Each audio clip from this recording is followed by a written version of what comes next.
En este trabajo estaremos hablando sobre el anthrax, cólera y legionelosis.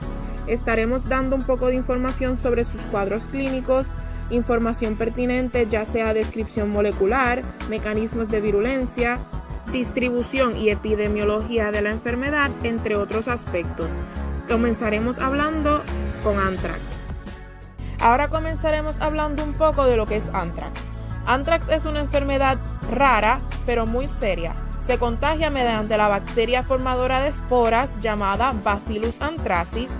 Esta no es una enfermedad que se puede transmitir de humanos a humanos, pero sí un humano puede contagiarse al alimentarse de algún tipo de ganado que haya sido contagiado o tenga en su sistema Bacillus anthracis. Los síntomas del anthrax se dividen entre 4 exposiciones. Comenzaremos hablando por la exposición cutánea. Esta incluye un grupo de pequeñas ampollas o protuberancias que pueden picar. También se ve una hinchazón que puede ocurrir alrededor de una llaga. Esta llaga usualmente es indolora, pero sí conlleva un centro negro que aparece después de las pequeñas ampollas o protuberancias. En la mayoría de las veces, las llagas estarán en la cara, el cuello, los brazos o las manos. La exposición gastrointestinal puede presentar hinchazón de las glándulas del cuello, un dolor de garganta, dolor al tragar, ronquera, náuseas y vómitos, especialmente vómitos con sangre. Pueden ocurrir diarrea o diarrea con sangre, dolor de estómago e hinchazón del abdomen. Una exposición por inhalación puede presentar fiebre y escalofríos, molestia en el pecho, dificultad para respirar, confusión o mareos, tos, dolor de cabeza, sudores, cansancio extremo y dolor de cuerpo. Por último, vemos exposición por inyección.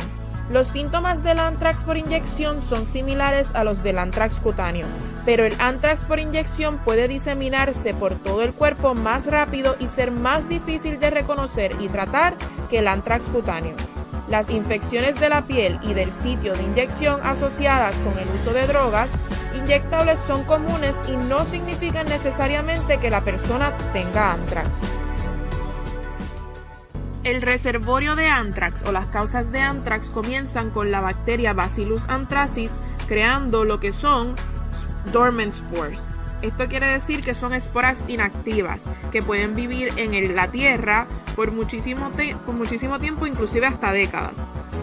Al estas esporas entrar al cuerpo de un animal o al cuerpo de una persona, siendo rico en agua, azúcares y nutrientes, ellas se vuelven activas y comienzan a reproducirse rápidamente. Esta reproducción lo que hace es que se rieguen a través de todo el cuerpo, creando toxinas que pueden llevar a serias enfermedades y hasta la muerte. Como ya mencionado, parte del reservorio son los animales. Los huéspedes más comunes del anthrax incluyen ganado salvaje o doméstico, como lo son las ovejas, vacas, caballos y cabras. La mayoría de los casos humanos de anthrax ocurren como resultado de la exposición a animales infectados. Esta exposición puede ser tanto con su carne o con pieles. Como dato adicional, uno de los pocos casos conocidos de transmisión no animal en Estados Unidos fue un ataque de tipo bioterrorista que ocurrió en el 2001. Este ataque dejó a 22 personas desarrolladas con anthrax después de estar expuestas a esporas enviadas por correo, y 5 de estos infectados terminaron en la muerte. El mecanismo de transición del anthrax comienza cuando las esporas se encuentran en el suelo y pasan al animal mediante ingestión o inhalación. Este animal pasa a ser ingerido por el ser humano o se muere y devuelve al suelo formas vegetativas de bacterias al descomponerse. En su estado de descomposición, las moscas pueden infectarse y transmitir la enfermedad al ser humano de forma cutánea. De la misma manera lo pueden transmitir a otro ganado y de esta manera comenzar el ciclo nuevamente. Asimismo, cuando el animal se descompone, vuelve a devolver las esporas al suelo y de esta manera también se comienza el ciclo nuevamente. Las formas de diagnóstico de anthrax son las siguientes: tomar directamente una muestra de lesiones en la piel, hacer exámenes de sangre para medir anticuerpos o toxinas presentes y analizar directamente Bacillus anthracis de una muestra. Sí existe una vacuna para el anthrax, pero ya que esta enfermedad es poco común, esta vacuna está reservada solamente para militares y científicos que trabajan cercamente con anthrax, ya que estos son profesiones de alto riesgo y pueden terminar contagiados. Bueno, ahora vamos a pasar a hablar acerca de la virulencia del anthrax. Esta comienza cuando las esporas entran a un hospedero por vía cutánea, gastrointestinal o por inhalación. Aquí germinan para producir bacterias vegetativas. Las bacterias se dividen rápidamente y producen la cápsula poliglutámica y las toxinas del anthrax. Estas bacterias requieren la acción de las toxinas para evadir el sistema inmune para diseminarse sistémicamente. Las bacterias diseminadas crecen en cantidades muy altas en el torrente sanguíneo, donde la producción de toxinas de anthrax conduce a la letalidad.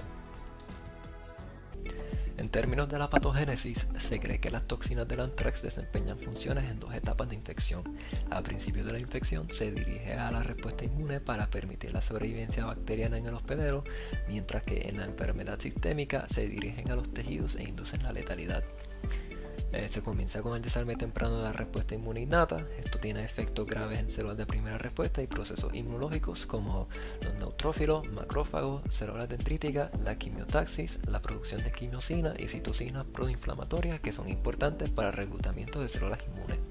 A los macrófagos y las células dendríticas se les arresta el ciclo celular y luego son llevadas a la muerte celular. Y pues como vemos, aquí se inhibe la capacidad de los macrófagos para fagocitar a los bacilos del anthrax. Esto resulta en efectos sistémicos, ya que los niveles de las toxinas en la circulación son bastante elevados. Ya en los efectos sistémicos, pues aquí participa la toxina letal y la toxina del edema, quienes son componentes de la toxina del anthrax, los cuales inducen el shock vascular. La toxina letal induce un colapso vascular no hemorrágico, mientras que la toxina del edema induce una disfunción vascular y hemorragia en múltiples órganos. Bueno, aquí tenemos una representación de la ruta patogénica. Como vemos, comienza con la entrada de las esporas al hospedero, seguido por una germinación a bacterias vegetativas. Aquí se producen los factores de virulencia, quienes dan lugar a la toxina letal y a la toxina del edema debido a la inhibición del sistema inmune. Luego se comienza a replicar con facilidad por la ausencia del sistema inmune y entra a la circulación, donde afectan a órganos diferentes y resulta en un colapso vascular letal. Y para finalizar con el tema del anthrax, la distribución de B. anthracis es mundial.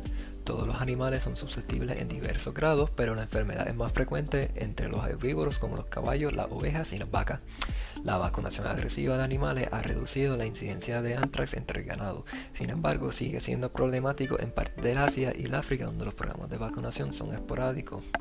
Y en términos de la incidencia humana, pues la mayoría de los casos del anthrax se deben a la exposición agrícola o la industrial.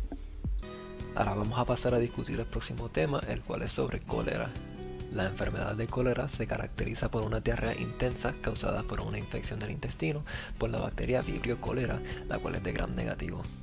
Se estiman alrededor de unos 2.9 millones de casos anuales y con unas 95.000 muertes.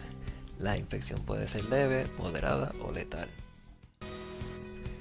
Al examinar el cuadro clínico del cólera, tenemos que tomar en consideración que no todas las personas que son contagiadas desarrollan los síntomas severos. Aproximadamente solamente una de cada 10 personas pues tendrá estos síntomas severos, los cuales incluyen la diarrea, que puede provocar una pérdida de líquido peligrosa, como hasta 1 litro por hora. También tenemos las náuseas y los vómitos, que ocurren especialmente en las primeras etapas y pueden durar horas. Tenemos la deshidratación, que puede ser grave o leve. Una pérdida del 10% o más del peso corporal indica una deshidratación grave. Y por último tenemos el desequilibrio de los electrolitos, el cual se puede manifestar como calambres musculares o un estado de choque. Los profesionales de la salud que estén atendiendo a un paciente que presente diarrea extrema tienen que examinar a ver si encuentran signos de deshidratación. Estos signos incluyen taquicardia, pérdida de elasticidad de la piel, membranas mucosas secas y presión sanguínea baja. La deshidratación severa es peligrosa porque puede resultar en la muerte a causa de un fallo renal. La transmisión del cólera ocurre principalmente a través de la ingesta de alimentos o bebidas contaminados. Una transmisión masiva se debe asociar a un cuerpo de agua que esté contaminado. Como mencioné anteriormente, la bacteria se puede adherir a los mariscos, el cual puede ser una fuente de contaminación al ser ingerido crudo o sin cocinar completamente.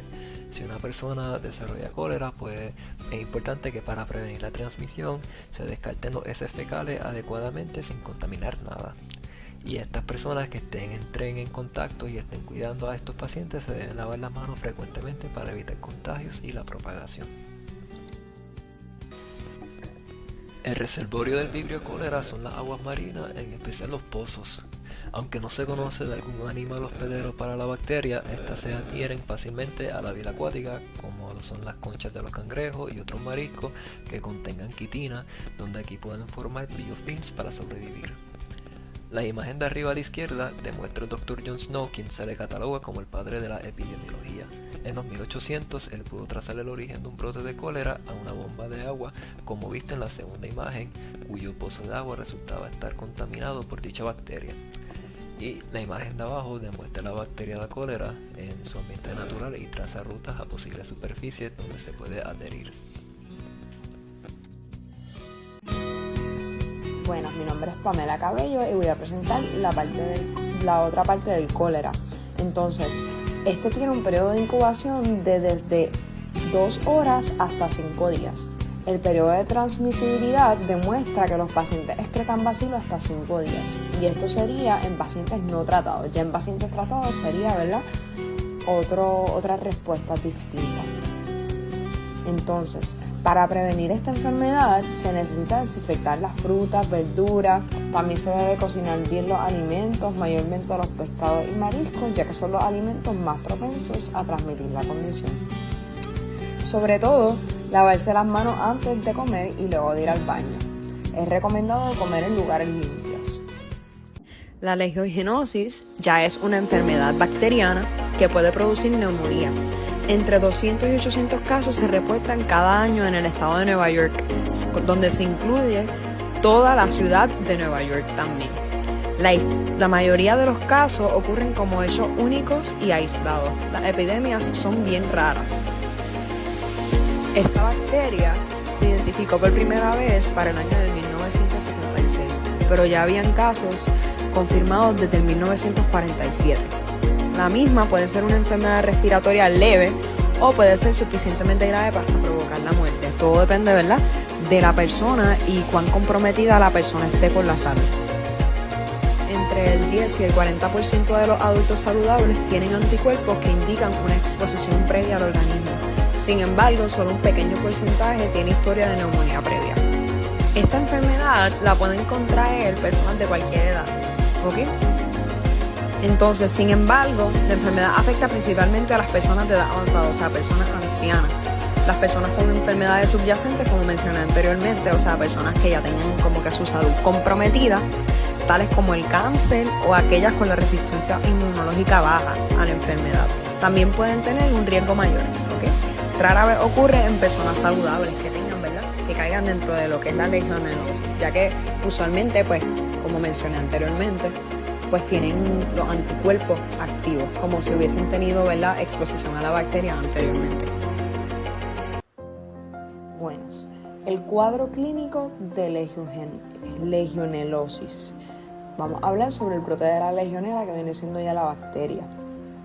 Los síntomas serían dolor de cabeza, fiebre, estornudos, dificultad para controlar los movimientos y cansancio extremo. Dentro del sistema digestivo encontramos la náusea, la diarrea, los vómitos. Dentro del sistema respiratorio, la tos severa, la dificultad respiratoria. Y dentro del sistema muscular, un dolor intenso. Dentro del reservorio tenemos aquí un ejemplo, antes de, ¿verdad?, hacer la mención como tal de todo, tenemos un ejemplo del reservorio hospedero de la Legionella pneumophila, que es la que estamos tocando, que habla de que los hospederos pues somos nosotros, los humanos, el interior de los protozoarios y la forma de las biopelículas. Entonces, dentro de este reservorio, estos se pueden encontrar en lodo, en sistemas de calefacción, agua dulce o agua estancada. La legionela se transmite mayormente a través de la inhalación de aerosoles contaminados, producidos en conjunción con pulveraciones, chorros o nebulizaciones de agua. Esta infección también puede ser un transmisor a través de aspiración de agua o hielos contaminados, sobre todo en pacientes hospitalizados vulnerables. Los mecanismos de transmisión sobre la legionelosis. Estos podrían ser inhalación de vapor de agua contaminada o la contaminación de mezclas de tierras que se utilizan para siembras caseras. El periodo de incubación sobre la legionelosis se divide en dos formas. La primera forma, la fiebre de Pontiac, la cual se manifiesta con síntomas similares a los de una gripe. Su periodo de incubación tarda de 24 a 48 horas. La segunda es la enfermedad del legionario, que tiene un periodo de incubación de 2 hasta 10 días. Con esto concluimos nuestro trabajo. Mayormente nos enfocamos en las funciones y métodos de contagio de estas bacterias. Ya que las enfermedades provocadas por las mismas pueden terminar en fatalidades, brindamos los métodos más importantes de prevención, como lo son la cocción de todo tipo de alimentos, mayormente carnes y pescados, con el fin de evitar algún tipo de contagio de anthrax o de cólera. Y damos la recomendación del uso de mascarillas y precaución extrema para personas con un débil sistema inmunológico para evitar contagios de legionelosis. Les agradecemos la atención.